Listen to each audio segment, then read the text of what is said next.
Hello princesses! Today I'm going to be talking about my year in 2019 and plans for 2020 for this YouTube channel and just in general. I feel like I look really tired today.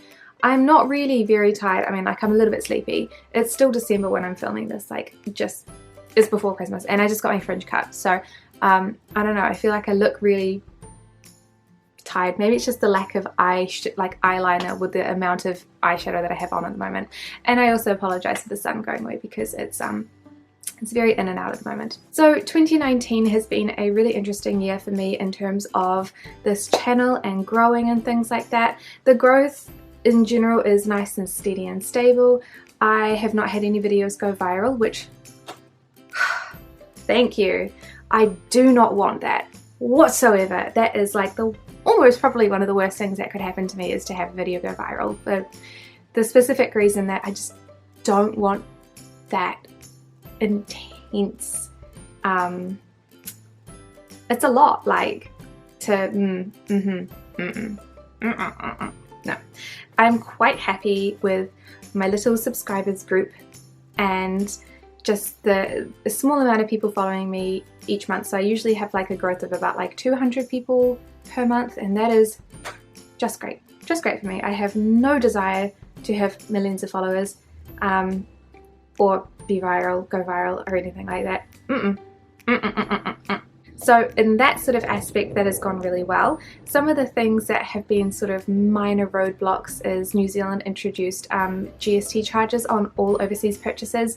So you may not be a New Zealander, or you may not know about our general laws for purchases. GST is government service tax, and so anything you buy within New Zealand is subject to that tax, which is 15%. But anything that we purchased from overseas had a different limit as to what you could import without having to pay GST on them. So in general, if I got my packages within 250 to 300 New Zealand dollars, I would not have to pay GST. So all I had to do was to split packages from different companies and make sure that when they come into New Zealand, they are not more than the value of that, which is really, really easy. You know, that was never a problem. And then they changed the law so that it would be any purchases at all will accrue the extra 15% charge, and that is to be collected from the retailer. So I haven't purchased anything since the law changed, but that's going to be difficult in terms of purchasing things for review, because it's going to be just a straight 15% more than I can usually spend, and that makes budgeting a little bit tricky. I have spoken about this before. If you missed it, I'm sure I can find the video. I probably won't though, to be honest, because I don't think it's that important. But I did talk briefly as well about the amount of money that I earn, which is very little. At the moment, the amount of money that I earn didn't even cover the costs. It was close, but it didn't cover the costs of the products that I was purchasing for reviews every month. So I have had to financially budget and make some changes for 2020, which we will get to soon. The other thing that was quite tough this year is the music problem that I had. And if you didn't follow that previously, I had purchased a soundtrack from an artist, and it was free, and what you just do is you purchase it. It doesn't cost you anything, but you get the license. The license means that you can use it to monetize videos and things like that, as long as you write the name in the comments. But the description box. So I followed all of those rules and all of that, and at some point the artist changed from that sort of license, moved to a different management company, I think, and then changed the license afterwards. So anybody who's using that music from a specific time period afterwards, which I think was September 2018 and afterwards, they had a different license to what I did. But the way that YouTube tags the music and copyrights the music doesn't matter when it was made. It just hears the music, and all of those things got copyrighted. So I had hundreds of videos that have that soundtrack on them, and they all got copyright struck, which means that I can't earn income from them. They were still there, but you can't earn any income from it. Even though I legally had the right to use the music and continue to legally have the right to use the music, I had to find a new track, because even if I continued to use the music, they refused to whitelist my name, even though I had the rights to that, unless I paid a ridiculous subscription per month. which I didn't want to do. So I just changed the music, and then every time the songs got copyrighted, which was like multiple times a week, I would have to go through and fill out the copyright strike form, and it would be immediately released, and it was fine because I didn't have the rights to use it, but there was just no way to get around that system of the music being in the track even though I had the copyright license to it. It was just kind of ridiculous. But now I have a new little ukulele track. It's okay.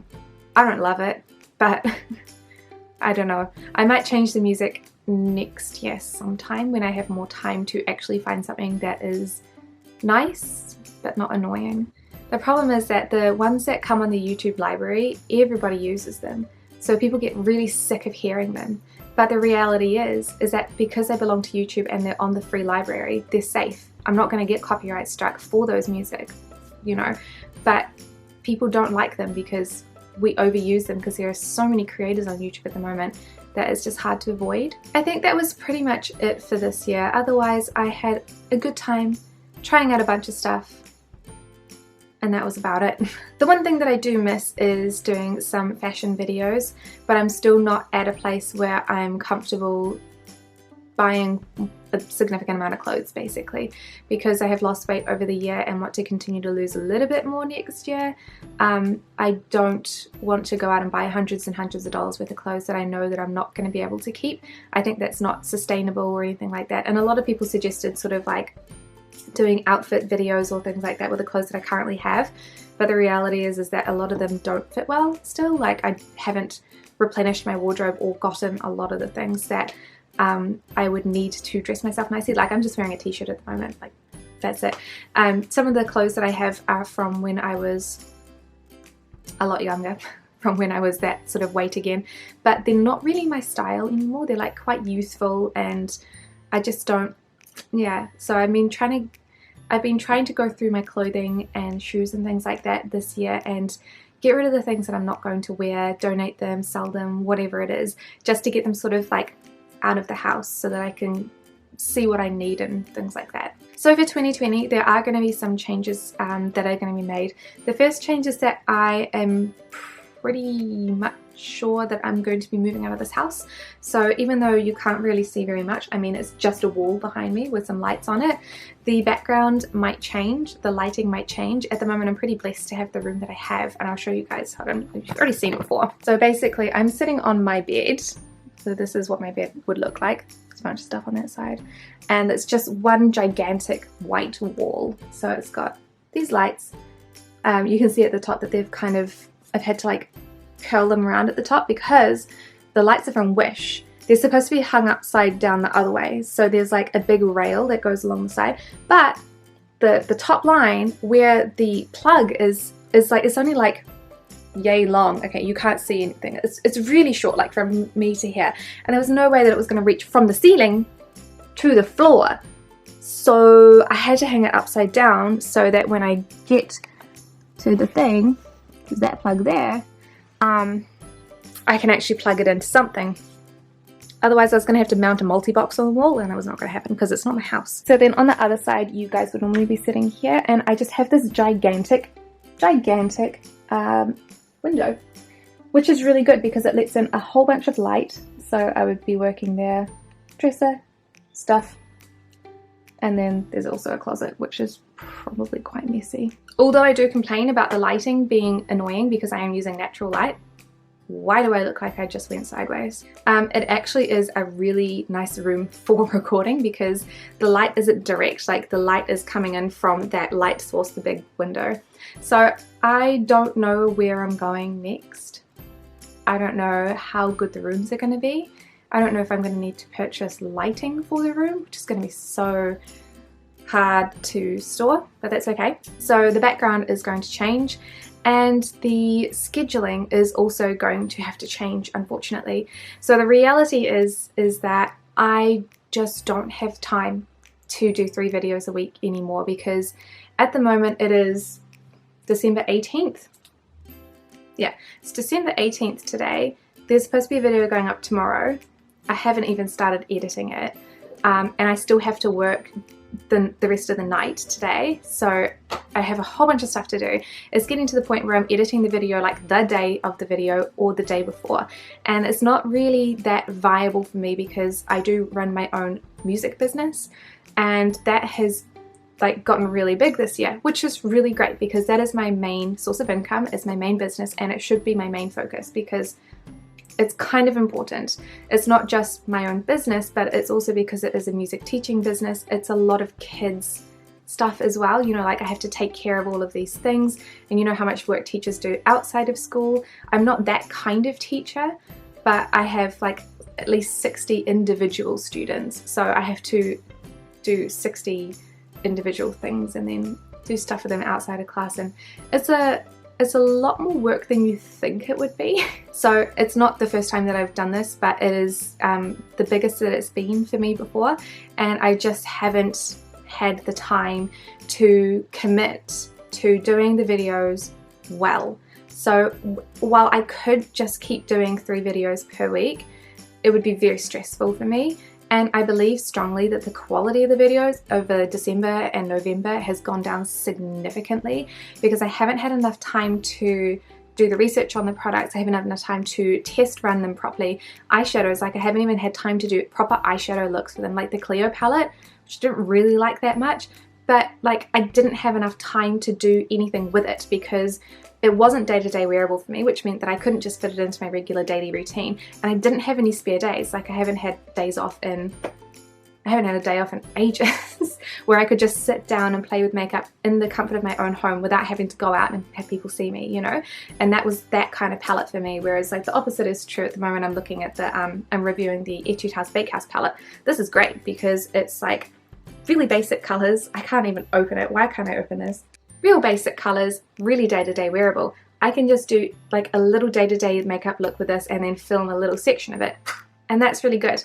So I feel like I want to put more quality into the videos and be more thorough with the reviews, and that is why I'm going to be doing less of them. I'm only dropping down to 2 videos per week, so every week there's going to be one like a makeup review and then one like miscellaneous video, so that could be like empties, favorites, pretty much anything like that, or like sponsored or provided for review content. So I've got like you would have already seen VT Cosmetics, but I've got AMI Cosmetics to show you as well, and there's another brand called Kbeauty that are supposed to be sending a product package for me, which I'm not sure what's happening with that yet, but those will be in the secondary category. So there's always going to be one sort of makeup review.